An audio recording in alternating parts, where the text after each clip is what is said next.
L&T के chairman SN. Subramaniam का मानना है कि एम्प्लॉइज को हफ्ते में 90 घंटे काम करने की जरूरत है। अगर उनका बस चले तो वो एम्प्लॉइज को संडेज को भी काम करने के लिए कहेंगे। I regret I'm not able to make you work on Sundays, to be honest. If I can make you work on Sundays, I'll be more happier because I work on Sundays also. वहीं इन्फोसिस के cofounder Narayan मूर्ति sir का मानना है कि employees को week में 70 घंटे काम करने की जरूरत है। I don't believe in work-life balance. Frankly, I was a little bit disappointed in 1986 or something when we moved from 6-day week to 5-day week. I mean, I was not very happy with that.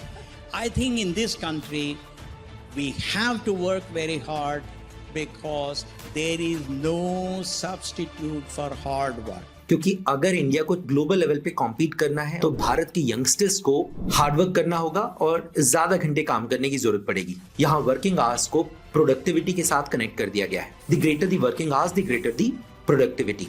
हालांकि इसके बदले में employees को क्या मिलेगा, इस बात का कहीं कोई जिक्र नहीं किया गया है। तो पिछले 15 साल में कॉर्पोरेट सेक्टर के जो प्रॉफिट हैं वो अपने हाईएस्ट लेवल पे हैं। अगर हम बदले में एम्प्लॉइज की सैलरी की बात करें तो जो ग्रोथ है वो सिर्फ 0.8% का है। अगर हम इसको इन्फ्लेशन के साथ एडजस्ट कर दें तो ये नेगेटिव ग्रोथ रेट होगी। मतलब जहां एक तरफ कंपनीज के सीईओज और डायरेक्टर्स को $1 मिलियन में सैलरी मिल रही है, उनको कंपनीज के इक्विटीज की शेयरिंग मिल रही है, वहीं दूसरी तरफ एम्प्लॉइज को क्या मिल रहा है? Stagnant growth, negative growth rate और मेंटल स्ट्रेस। जहां एक तरफ ये बिजनेस लीडर्स बात कर रहे हैं कि the greater the working hours, the greater the productivity. Stanford university की रिपोर्ट कहती है कि the greater the working hours, the lesser the productivity. मतलब इसके जस्ट ऑपोजिट। ऐसा इसलिए क्योंकि अगर आपके वर्किंग आवर्स लंबे होंगे तो आप मेंटल स्ट्रेस में होंगे।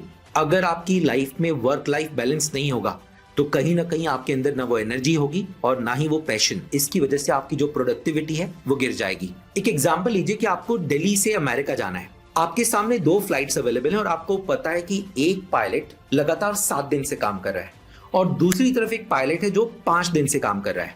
आप किसके साथ फ्लाई करना प्रेफर करेंगे? अगर इन बिजनेस लीडर्स के सामने भी ऑप्शंस होते तो वो 5 डेज वर्क करने वाले पायलट को चुनते, ना कि 7 डेज वाले को।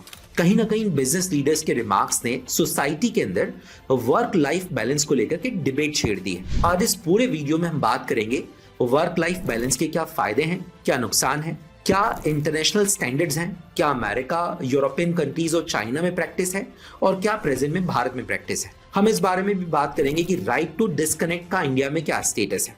तो चलिए इस वीडियो को शुरू करते हैं। देखिए, आपकी लाइफ के 2 हिस्से हैं, एक पर्सनल लाइफ और एक प्रोफेशनल लाइफ। अगर आप पर्सनल लाइफ में जरूरत से ज्यादा समय देते हैं तो आपकी प्रोफेशनल लाइफ हार्म होगी। अगर आप प्रोफेशनल लाइफ में जरूरत से ज्यादा समय देते हैं, अगर आप 70 घंटे और 90 घंटे काम करते हैं, इससे कहीं ना कहीं आपकी पर्सनल लाइफ डिस्ट्रॉय हो जाएगी।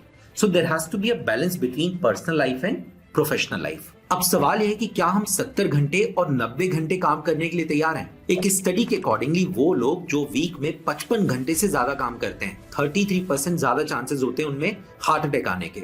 मतलब साफ है कि ज्यादा देर तक काम करना, एक्सेसिव काम करना ना सिर्फ आपकी फिजिकल हेल्थ के लिए खराब है बल्कि आपकी मेंटल हेल्थ के लिए भी। इसका आपको एक हैवी प्राइस पे करना पड़ सकता है। अभी हाल ही में EY की एक फीमेल एम्प्लॉय ने सुसाइड किया, वर्क लाइफ बैलेंस का ना होना और प्रोफेशनल प्लेस पे ओवर स्ट्रेस का होना। तो जब से इस तरह के रिमार्क्स आए हैं ये एक डिबेटेबल टॉपिक बन गया है। इसका बहुत खूबसूरत जवाब दिया है आनंद महिंद्रा सर ने कि क्या 70 घंटे और 90 घंटे ही काम करना जरूरी है प्रोडक्टिविटी के लिए और ग्रोथ के लिए। I'm not going to say you need to work so many hours or that. Often you have to be in a tunnel just to complete a project or a tight or there's a crisis, but you should not be in a tunnel every time. If you're not spending time at home, if you're not spending time with friends, if you're not reading, if you don't have time to reflect, how will you bring the right inputs into making a decision? अगर कोई person है, कोई individual है जिसने अपना startup foundation किया हुआ है, वो वहां ज्यादा काम करना पसंद करेगा क्योंकि उसकी ओनरशिप है और वो उसके अंदर डेडिकेशन है उस स्टार्टअप को आगे ग्रो करने का। तो हो सकता है कि 70 घंटे और 90 घंटे क्या वो कहीं ज्यादा घंटे अपने स्टार्टअप को दे।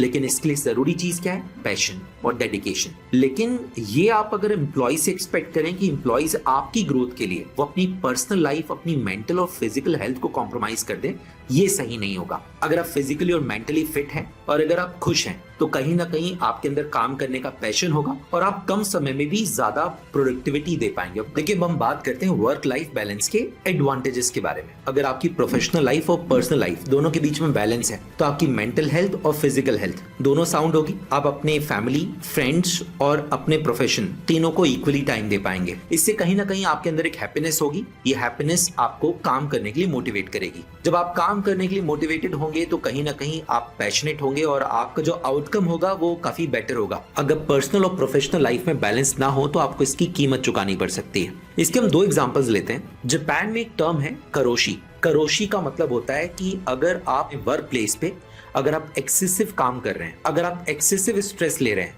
तो लॉन्ग वर्किंग आवर्स की वजह से आपकी डेथ भी हो सकती है। 2022 का एक डेटा कहता है कि जापान में सैकड़ों लोगों की डेथ हुई है लॉन्ग वर्किंग आवर्स और मेंटल स्ट्रेस की वजह से, क्योंकि कहीं ना कहीं एम्प्लॉयज के ऊपर दबाव है। एम्प्लॉयज ने लॉन्ग वर्किंग आवर्स तक के काम करना पसंद किया और उसकी कीमत उनको अपनी जान देकर के चुकानी पड़ी। अगर हम वर्किंग वीक की बात करें तो जापान में जो वर्किंग वीक है पहले काफी ज्यादा था, अब ये 4 डेज वर्किंग वीक हो चुका है जापान में। ऐसा इसलिए क्योंकि इस बढ़ते हुए स्ट्रेस को कम करने के लिए जापान की सरकार ने एक कदम उठाया है। पहले भारत में 1986 तक के 6 डेज वर्किंग हुआ करता था एक सिंगल वीक में। भारत सरकार ने इसको 6 डेज से घटा करके 5 डेज कर दिया। इन्फोसिस के को फाउंडर इस बात को लेकर के नाराज। I was a little bit disappointed in 1986 or something when we moved from 6-day week to 5-day week. वो एग्जाम्पल देते हैं मोदी जी का कि मोदी जी एक वीक में 100 आवर्स तक काम करते हैं। When Prime Minister Modi is working so hard, probably he works 100 hours a week. तो यंगस्टर्स क्यों नहीं 70 घंटे तक काम कर सकते? तो वो चाहते हैं कि अगर आपको चाइना को डिफीट करना है और अगर आपको ग्लोबल लेवल पे इंडिया को अगर आपको इकोनॉमिक पावर बनाना है तो आपको 70 घंटे और 90 घंटे काम करना ही होगा। देखिए, दूसरा एग्जांपल है WHO और ILO की रिपोर्ट। वर्ल्ड हेल्थ ऑर्गेनाइजेशन और इंटरनेशनल लेबर ऑर्गेनाइजेशन की रिपोर्ट अभी आई थी। ये रिपोर्ट कहती है कि सिर्फ 1 साल में भारत के अंदर लगभग 7,700 के आसपास एम्प्लॉइज की डेथ हुई है। रीजन था mental stress due to excessive working hours. तो ये 2 एग्जांपल्स आपके सामने हैं कि अगर आपकी लाइफ में वर्क लाइफ बैलेंस ना हो तो इसका परिणाम क्या हो सकता है। अब बात करते हैं कि इंटरनेशनल स्टैंडर्ड्स क्या है। देखिए, अमेरिका में 35 to 36 hours in a week का मैंडेट है। वहीं अगर हम यूरोपियन कंट्रीज की बात करें तो नॉर्वे, स्वीडन, फिनलैंड जैसी कंट्रीज में वहां पे 35 से 40 आवर्स पर वीक का वहां पे मैंडेट है। जबकि अगर हम बात करें चाइना की तो चाइना में 48 आवर्स पर वीक का मैंडेट है। वहीं भारत की बात करें तो भारत में ऑर्गेनाइज सेक्टर और अनऑर्गेनाइज सेक्टर दोनों में वर्किंग आवर्स को लेकर के there is a major difference.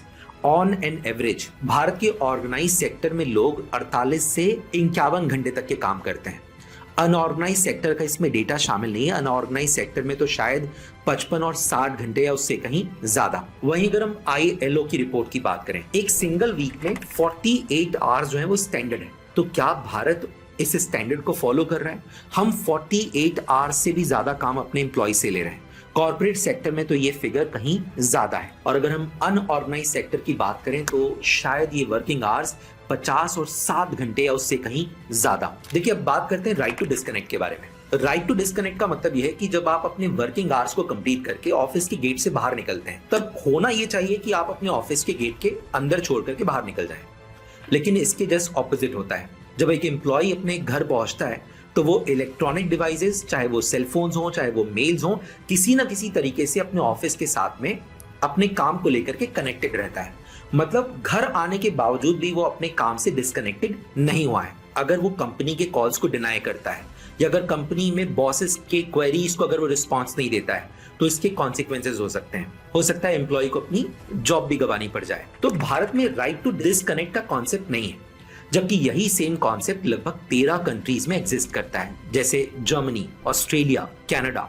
वहीं अगर हम इंडिया की बात करें तो इंडिया में अगर आप घर आ चुके हैं और अगर आप रिफ्यूज करते हैं तो इसके आपको गंभीर परिणाम आपको भुगतने पड़ सकते हैं। देखिए, राइट टू डिस्कनेक्ट की लीगल प्रोविजंस की बात करें तो directive principle of state policy में, जो कि हालांकि कोर्ट ऑफ लॉ में इन्फोर्सेबल नहीं है, तो डीपीएसपी में इस बात का जिक्र है कि प्लेस ऑफ वर्क पे एम्प्लॉयज की डिग्निटी को इंश्योर करना और उसके ओवरऑल ग्रोथ में बैलेंस का होना, इस बात पे जोर देता है डीपीएसपी। लेकिन ये राइट भारत में अवेलेबल नहीं है।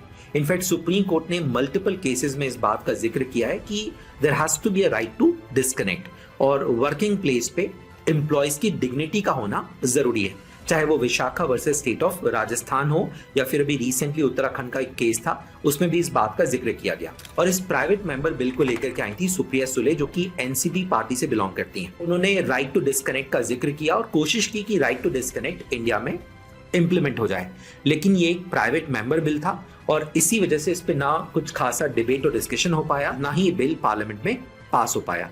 तो राइट टू डिस्कनेक्ट आज भी भारत में एक सपना है, ये एक डिस्टेंट ड्रीम है जिसका रियलिटी से बहुत दूर दूर तक कोई वास्ता नहीं है। देखिए, वर्क लाइफ बैलेंस सिर्फ एक आदर्श नहीं है, बल्कि ये जरूरत है। अगर आपको ये वीडियो पसंद आया हो तो इसको लाइक और सब्सक्राइब जरूर करें। इसी तरह के टॉपिक्स के साथ हम फिर मिलेंगे दोस्तों। बाय बाय, टेक केयर, जय हिंद।